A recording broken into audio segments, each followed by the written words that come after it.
এদের সাথে তাদের দাবি দেওয়া বিষয়ে বলছিলেন। মাননীয় উপদেষ্টা মহিলা এবং শিশু বিষয়ক মন্ত্রণালয়ের দায়িত্বে আছেন, সমাজ কল্যাণ মন্ত্রণালয়ের দায়িত্বে আছেন জনাব শারমিন মুর্শিদ। আমরা আপনাকে পরিষ্কার করে বলি, আপনার দায়িত্ব হবে অতি দ্রুত এই আন্দোলনকারীদের প্রতিনিধিদের সাথে বসা এবং এই বিষয়ে কি সমাধান আনা যায় সেটার বিষয়ে পরিষ্কার একটা জায়গা। এবার আসুন 2 নম্বর কথা। আমরা শুনেছি এনাদেরকে বলা হচ্ছে আওয়ামী লীগ আমলে নিয়োগপ্রাপ্ত। আওয়ামী লীগ আমলের নিয়োগপ্রাপ্ত ধরলে তো ভাই আপনাদের সব ফেলায় দিতে হবে প্রায়। এইটা ধরলে তো অনেক কিছু ফেলে দিতে হবে। এত কিছু তো আপনারা ফেলছেন না, এনারা কেন আলাদা করে বিশেষভাবে আপনাদের মানে একটা কৃপা নজর করবে,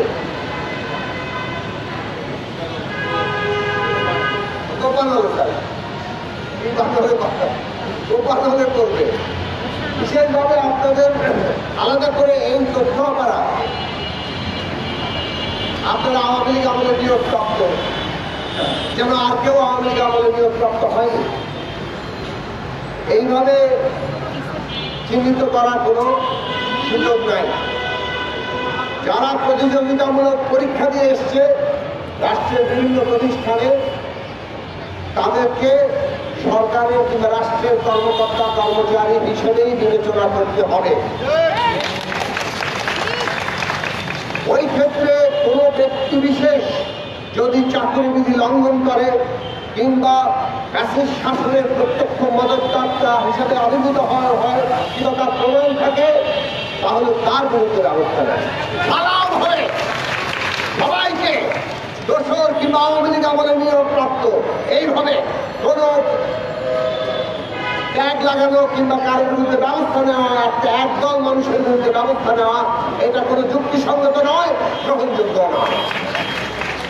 তারপরের কথা হচ্ছে যে প্রকল্প, যে প্রশ্নটা একটু আগে বলছিলেন আমার বন্ধুরাই করেছে, আমি নিজে এই কাগজ দেখেছি, সরকারের পরিষ্কার সার্কুলার আছে যে এই প্রকল্প এতদিন মেয়াদি, মেয়াদ শেষ হলে পদ সৃজন করে এটা রাজস্ব খাতে নেওয়া হবে, বিবেচনা সরাসরি নেওয়া হবে।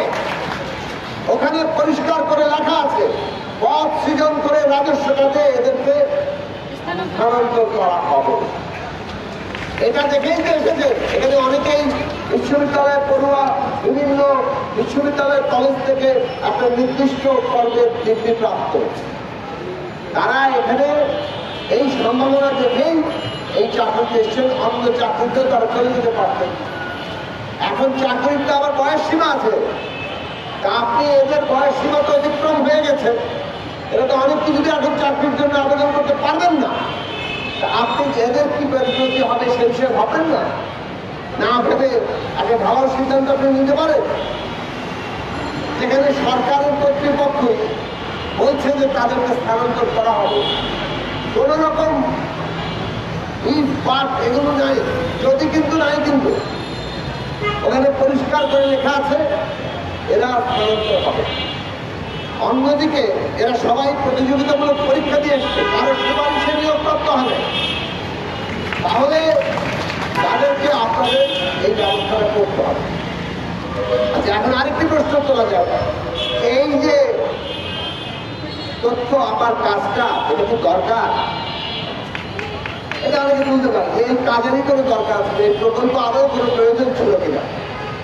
এটা আওয়ামী লীগ আমলের নেওয়া প্রকল্প, হয়তো নানান রকম ধান্দার কারণে এইসব প্রকল্প তৈরি করা হয়, অনেকে এইভাবে বলেন।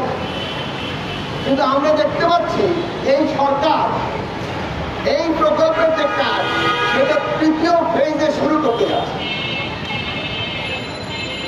যদি এই কাজ অপ্রয়োজনীয় হতো তাহলে তো বাতিল হয়ে যেত।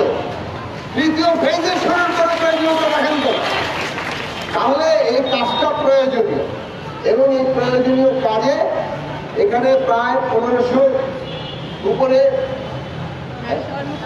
1900-র উপরে এখানে নানান কর্মী তারা তৈরি করেছে।